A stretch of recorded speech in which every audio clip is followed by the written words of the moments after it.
After a meeting, Damien looked at the unfamiliar woman standing beside him and frowned slightly. "Who is this?" he asked Amelia, who was organizing the documents. His voice carried a hint of surprise. "Miss Witt, a new employee I trained," Amelia replied calmly. "She will handle the meeting records from now on." Damien nodded thoughtfully and said in a relaxed tone, "That's good. You won't have to worry about small tasks like this anymore." Small tasks. Amelia laughed bitterly in her heart. These so-called small tasks were things she had carefully done for him in the past. She used to sort out the most important points from long and complicated meetings so he could understand them easily. But to him, all her efforts had been unnecessary. Miss Witt nervously handed him the meeting notes. Damien quickly flipped through a few pages, his frown deepening. After Miss Witt left the office, he turned to Amelia and said in a friendly tone, "You know me best. The new employee summary is too complicated." He waited for Amelia to take the document and redo it, as she always did.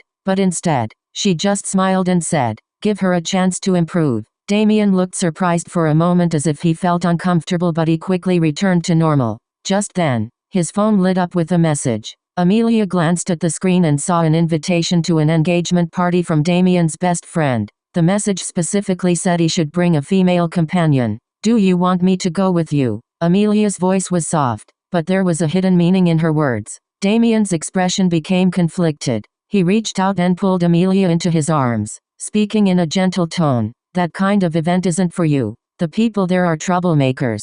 I don't want you to be around them." Amelia gently pulled away from his embrace. "That's fine. I have something to do tonight anyway," she said. Then, as if feeling her words were too cold, she added, "Come home early." Damien looked relieved. He kissed her cheek lightly and smiled. "You're so understanding. Next time, when there's a more formal event, I'll take you with me so everyone can know who you are." Amelia stared at his sincere expression and suddenly found it ridiculous. This was the first time in 5 years that he had said he wanted to make their relationship public. But it happened at the very moment she had decided to leave him. She turned to leave the office and, without looking back, said, "All right, next time." But in her heart, she knew there would never be a next time. As Amelia had expected, Damien's female companion for the night was Victoria. At the party, Victoria wore an elegant white dress and held Damien's arm in front of everyone. Her cheeks were slightly red and she leaned toward Damien from time to time, making the people around them whisper,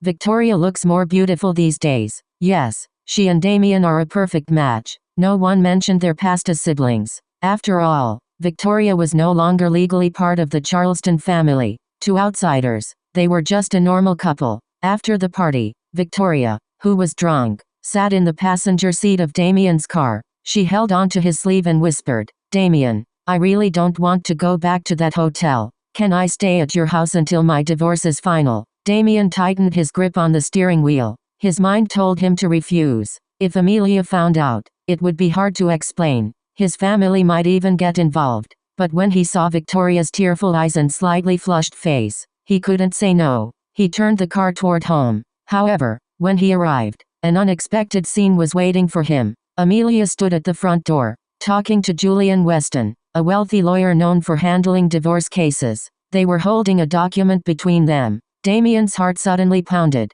He quickly got out of the car and helped Victoria forward. "What are you doing?" His eyes were fixed on the document. "Who wants a divorce?" The papers looked familiar, but before he could get a clear look, Amelia calmly put them into her bag. "Elizabeth and her husband are getting a divorce. I'm helping her with legal advice," she said. Elizabeth was Amelia's best friend. She was using her name to avoid suspicion. Amelia then turned her attention to Victoria, who was clearly drunk. "What happened to Victoria?" she asked. "Is she okay?" Damien hesitated and then replied, "Her ex-husband's family made a scene. She'll stay here for a few days." Then, as if trying to regain control of the situation, he looked at Amelia with concern and softly berated her. "Even if you're helping a friend, you shouldn't meet a man so late at night." His tone was the usual one he used when lecturing her. Amelia looked at Victoria, who was leaning against Damien, her chest pressed against his arm. The situation was beyond ironic. This man,